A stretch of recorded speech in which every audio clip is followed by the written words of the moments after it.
चलिए दोस्तों, maths IAS academy में आपका स्वागत है। जो आज का वीडियो आपको दिया जा रहा है, सबसे पहले तो ये है कि आज जो 8 मार्च है, अंतर्राष्ट्रीय महिला दिवस की आप सभी को शुभकामनाएं हैं। 8 मार्च यानी कि अंतर्राष्ट्रीय महिला दिवस की सभी को मैथ्स IAS अकेडमी की तरफ से शुभकामनाएं हैं।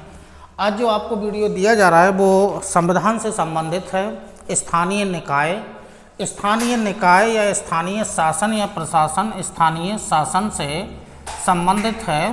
तो जो स्थानीय निकाय है, निश्चित है कि कोई भी एग्ज़ाम हो, चाहे वनडे का एग्ज़ाम हो, चाहे सिविल सर्विस का एग्ज़ाम हो, यहाँ जो डाटा आपको लिखे गए इन डाटा से प्रश्न बने हैं या फिर आगे जो हम आपको डाटा दे रहे हैं वहाँ से निश्चित रूप से है कि प्रश्न बनते ही हैं, बने ही हैं। तो ये आज का जो टॉपिक है, आपको वनडे एग्जाम में 1 से 2 प्रश्न है, टेट या सुपर टेट में 1 से 2 प्रश्न निश्चित रूप से मिलते हैं, या जो लेखपाल हुआ, वीडियो हुआ, उनमें निश्चित रूप से स्थानीय निकायों से विशेष रूप से प्रश्न पूछे ही जाते हैं संविधान वाले टॉपिक से। तो आइएगा तो देखते हैं जो स्थानीय निकाय है। तो प्रारंभ में देखते हैं कि प्राचीन काल में ये जो यानी कि जो मौर्य काल में जो ग्राम का जो प्रमुख था उसे ग्रामणी नाम दिया जाता था। जो ग्रामणी यानी कि मौर्य काल में जो गांव का प्रमुख था, यानी कि मौर्य काल में स्थानीय शासन या प्रशासन को महत्व दिया गया था। तो मौर्य काल में जो गांव का जो मुखिया था उसको ग्रामणी के नाम से जाना जाता था। इस बीच में यानी कि उसके बाद सल्तनत काल आया, यानी कि स्थानीय निकायों को ऐसा महत्व नहीं दिया गया।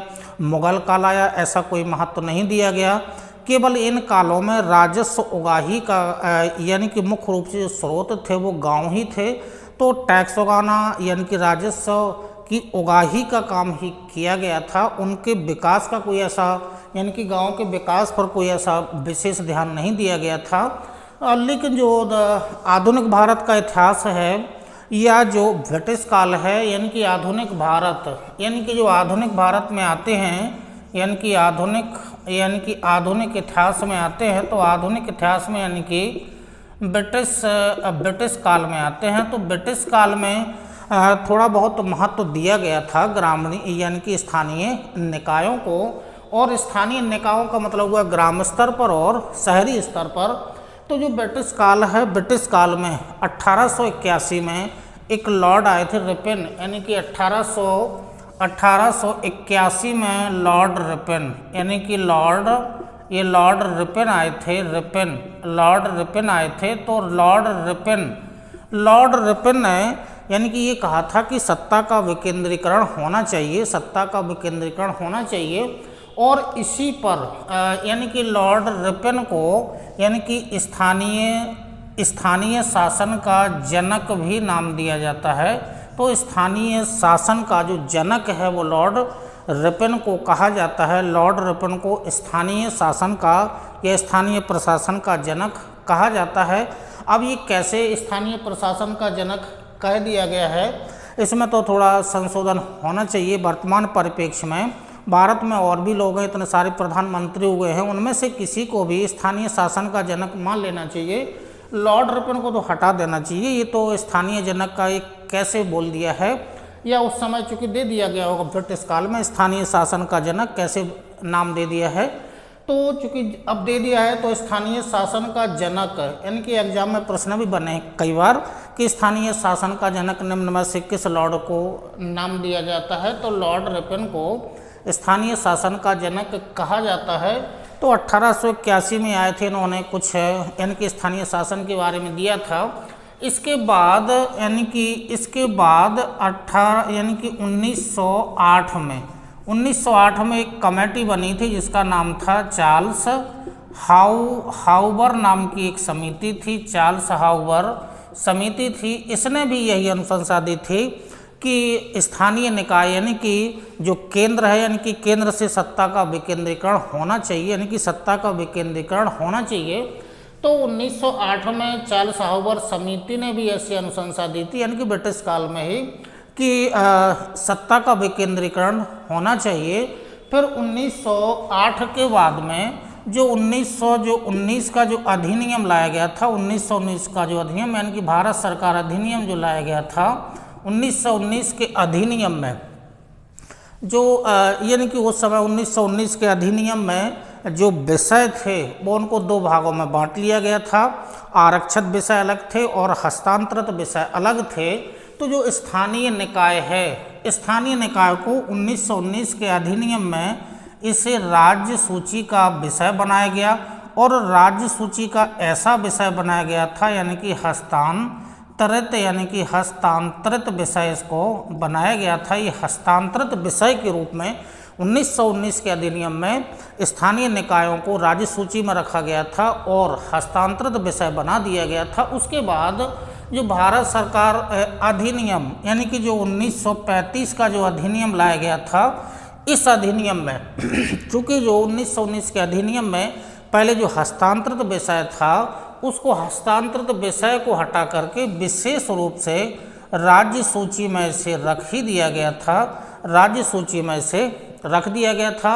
और ये चूँकि अधिनियम अंतिम अधिनियम था यानी कि ब्रिटिश काल का, तो 1935 के अधिनियम में जो 1919 में राज्य सूची का जो हस्तांतरित विषय बनाया गया था उसको हटा करके फिर 1935 के अधिनियम में से राज्य सूची में ही डाल दिया गया था। तो ये ब्रिटिश काल में इतना हुआ है। तो ब्रिटिश काल में इतना यानी कि ये डाटा आपको दिए जा रहे हैं ब्रिटिश काल में कैसे कैसे हुआ है। इसके बाद आइएगा स्वतंत्रता के बाद यानी कि 1947 के बाद 1947 के बाद जो भारत में जब संविधान बना यानी कि 1947 में देश स्वतंत्र हुआ, उसके बाद संविधान यानी कि बनने की प्रक्रिया शुरू हुई, तो संविधान बना। और संविधान जब बना तो जो 395 जो मूल अनुच्छेद हैं, 395 जो मूल अनुच्छेद हैं, उन अनुच्छेदों में एक अनुच्छेद है जिसका नाम है अनुच्छेद 40 और बहुत ही इम्पोर्टेंट अनुच्छेद है। डायरेक्ट प्रश्न बन जाता है कि ग्राम पंचायतों का गठन किस अनुच्छेद के अंतर्गत है। तो ग्राम पंचायतों का इसमें स्पष्ट ही लिखा है ग्राम पंचायतों का गठन, इतना अनुच्छेद 40 में लिखा है। अब चूंकि क्या है कि जो ग्राम पंचायतों का गठन है वो अनुच्छेद यानी कि 40 में रखा गया है और जो अनुच्छेद 40 है वो डीपीएसपी में है, यानी कि ये नीति निर्देशक तत्वों के अंतर्गत आता है। और नीति निर्देशक तत्व ऐसे हैं यानी कि राज्य का कर्तव्य होगा कि वो भारत की जनता के लिए कुछ दे, योजनाएं परियोजनाओं के माध्यम से कुछ लाभ दे। तो जो नीति निर्देशक तत्वों के अंतर्गत इसे रखा गया है तो कर्तव्य है दे, ये कोई यानी कि प्रतिबंध नहीं है, यानी कि जरूरी नहीं है कि राज्य भारतीय जनता को कुछ दे। तो यानी कि क्योंकि जो नीति निर्देशक तत्व हैं वो किसी भी न्यायालय में परिवर्तनीय नहीं है, तो चूँकि यहाँ पर लिख तो दिया गया है कि ग्राम पंचायतों का गठन होगा, ये डिपेंड करेगा राज्य के ऊपर कि उसे करना है या नहीं करना है। और साथ में ये भी है कि ऐसा कोई प्रतिबंध भी नहीं है और किसी भी न्यायालय में ये परिवर्तनीय नहीं है नीति निर्देशक तत्व। तो चूँकि रख तो दिया गया है अनुच्छेद 40 में ही रखा है। अब इसके बाद में क्या है कि अनुच्छेद 40 में तो इसे रख दिया गया था। स्वतंत्रता के बाद संविधान लागू होने के बाद 1992 में यानी कि 1952 में एक कार्यक्रम चलाया गया था भारत सरकार के द्वारा। उस कार्यक्रम का नाम था सामुदायिक विकास कार्यक्रम, सामुदायिक विकास कार्यक्रम उसका नाम था, सामुदायिक विकास कार्यक्रम। ये 1952 यानी कि 52 में चलाया गया था भारत सरकार के द्वारा। और इसका मुख्य उद्देश्य यही था कि जो ग्रामीण जीवन है इसका सर्वांगीण यानी कि सर्वांगीण विकास करना ही था। आर्थिक क्षेत्र में, सामाजिक क्षेत्र में, सांस्कृतिक क्षेत्र में, राजनीतिक क्षेत्र में, यानी कि जो भी अधिकार होते हैं यानी कि उनका विकास, इसका मुख्य उद्देश्य यही था। और जो सामाजिक यानी कि सामुदायिक विकास कार्यक्रम जो चलाया गया था वो मॉडल चूँकि यूएसए का था, यूएसए का मॉडल अपनाया गया था, यूएसए का मॉडल भारत ने अपनाया था। और बाद में इसको राष्ट्रीय विस्तार योजना के अंतर्गत इसे डाल दिया गया था, राष्ट्रीय विस्तार यानी कि राष्ट्रीय विस्तार योजना के अंतर्गत फिर इसको समाहित कर दिया गया था। तो जो सामुदायिक विकास कार्यक्रम था, और जो सामुदायिक विकास कार्यक्रम था, इसका उद्देश्य ये था कि जनता की यानी कि भागीदारी, सरकार की भागीदारी यानी कि जनता का प्रयास और सरकार का प्रयास, दोनों का संबंध आपस में बनाना था। यानी कि दोनों का था, यानी कि जनता का प्रयास और सरकार का प्रयास, दोनों प्रयासों का आपस में संबंध बनाना था और स्थानीय निकायों का विकास करना था।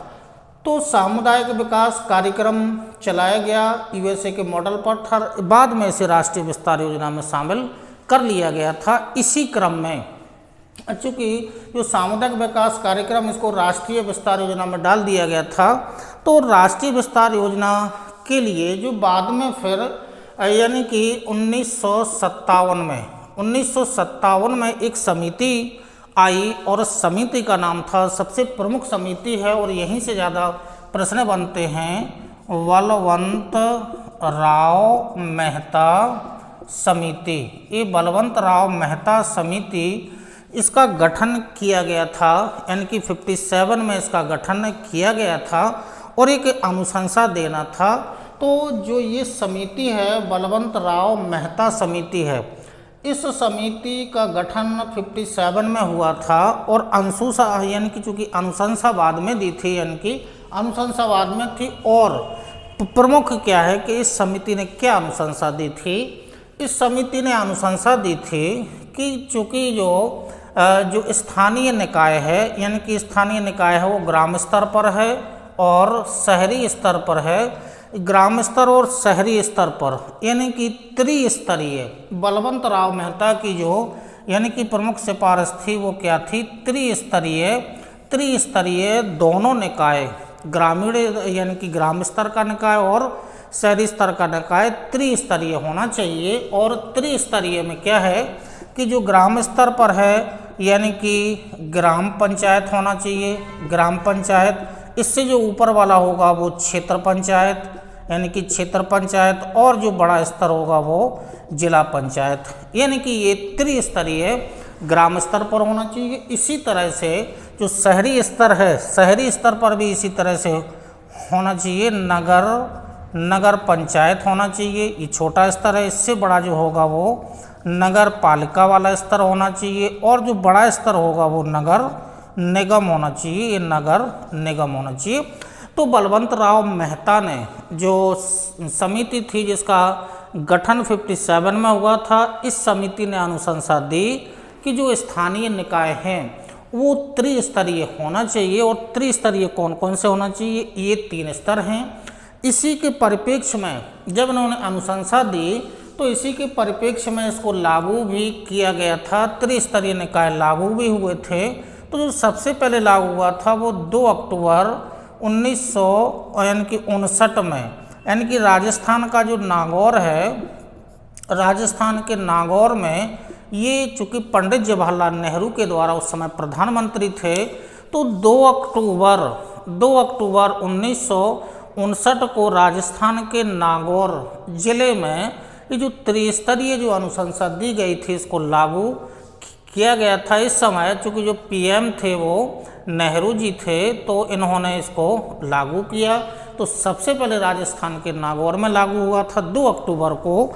इसी क्रम में जो 11 अक्टूबर है, यानी कि 2 अक्टूबर को लागू हो गया, फिर 11 अक्टूबर को यानी कि आंध्र प्रदेश के बंदरापल्ली नामक किसी क्षेत्र में, गांव में लागू हुआ था। तो 2 अक्टूबर को राजस्थान में और 11 अक्टूबर को आंध्र प्रदेश में ये जो बलवंत राव मेहता ने जो त्रिस्तरीय अनुशंसा दी थी इनको लागू कर दिया गया था। इसी क्रम में यानी कि जो त्रिस्तरीय अनुशंसा दी गई थी, इसी क्रम में जो 57 के बाद इसी क्रम में बाद में कुछ और समितियां आती हैं और इन समितियों ने अपनी अनुशंसा दी इसी क्रम में, यानी कि 57 के बाद इसी क्रम में, और 59 तक लागू हो गया था। इसी क्रम में कुछ समितियां और आती हैं और इन समितियों के द्वारा भी कुछ अनुशंसा दी गई।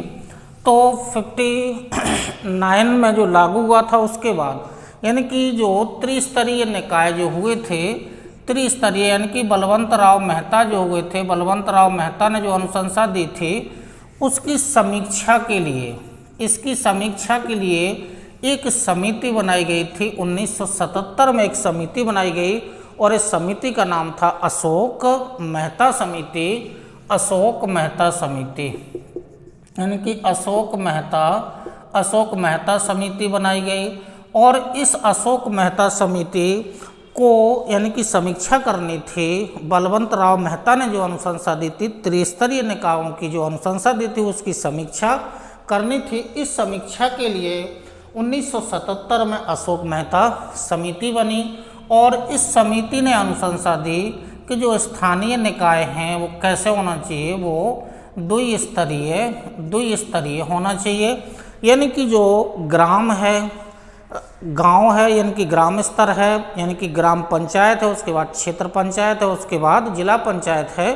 तो जो बीच वाला जो यानी कि जो स्तर है, यानी कि बीच वाले स्तर दो आते हैं, यानी कि बीच वाले जो स्तर हैं यानी कि क्षेत्र पंचायत और जो दूसरा स्तर है यानी कि नगर पालिका वाला है, इन दोनों को समाप्त कर देना चाहिए। केवल द्विस्तरीय निकाय होना चाहिए, यानी कि ग्राम पंचायत और जिला पंचायत, नगर पंचायत और नगर निगम। जो बीच का जो पद है यानी कि जो स्तर है उसको समाप्त कर देना चाहिए। तो अशोक मेहता ने ये अनुशंसा दी, लेकिन इनकी अनुशंसा को माना नहीं गया था। फिर इसी क्रम में यानी कि 1985 में एक समिति और बनी जिसका नाम था जेवीजी समिति बनी और इस जेवीजी समिति ने भी कुछ अनुशंसा दी। इसी क्रम में यानी कि 1986 में एक समिति बनी जिसका नाम है LM सिंघवी समिति। LM सिंघवी समिति बनाई गई और यही LM सिंघवी समिति है जिसकी अनुशंसा पर जो 1986 में LM सिंघवी समिति बनाई गई और इस समिति ने अध्ययन किया।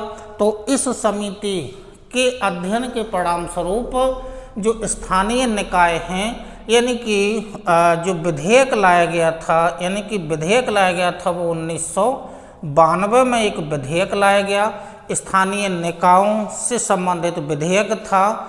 और जो विधेयक लाया गया तो वो 1992 में विधेयक लाया गया जिसके तहत 73वां संविधान संशोधन और 74वां संविधान संशोधन हुआ। और ये विधेयक तो लाया गया था, यानी कि 1992 में ये विधेयक लाया गया था और बाद में संशोधन होने के बाद में ये जो पूरा संशोधन होने के बाद यानी कि 24 अक्टूबर 1993 को यानी कि इन संशोधनों को भारत में लागू कर दिया गया था।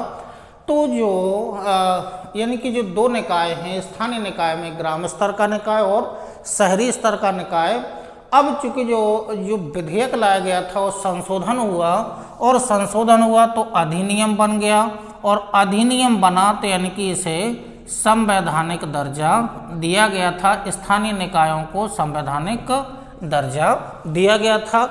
अब जब 73वां संविधान संशोधन हुआ, 74वां संविधान संशोधन हुआ, तो ये जो डाटा आपको दिखाई दे रहे हैं यही डाटा से प्रश्न ज़्यादा बनते हैं। तो पहले देखिएगा जो ग्राम स्तर पर है यानी कि त्रिस्तरीय निकाय हैं, तो इस जो LM सिंघवी समिति बनी थी इसने भी अनुशंसा यही दी थी कि जो बलवंत राव मेहता ने जो अनुशंसा दी थी कि जो स्थानीय निकाय हैं उनको त्रिस्तरीय होना चाहिए, तो जो LM सिंघवी समिति थी इसने भी यही अनुशंसा दी थी कि स्थानीय निकायों को त्रिस्तरीय होना चाहिए। और जो बलवंत राव मेहता ने जो स्तर दिए थे वही स्तर LM सिंघवी समिति के द्वारा दिए गए हैं।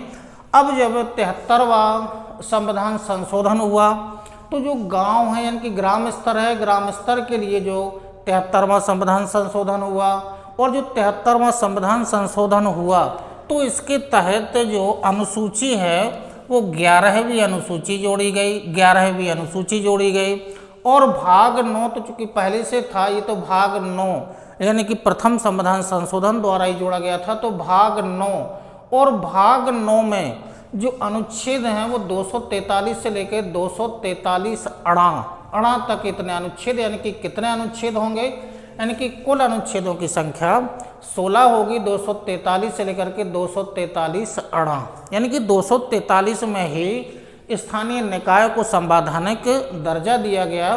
तो कुल जो अनुच्छेद होंगे वो 16 होंगे और जो विषय हैं वो 29 विषय हैं। तो ये ग्राम स्तर पर है।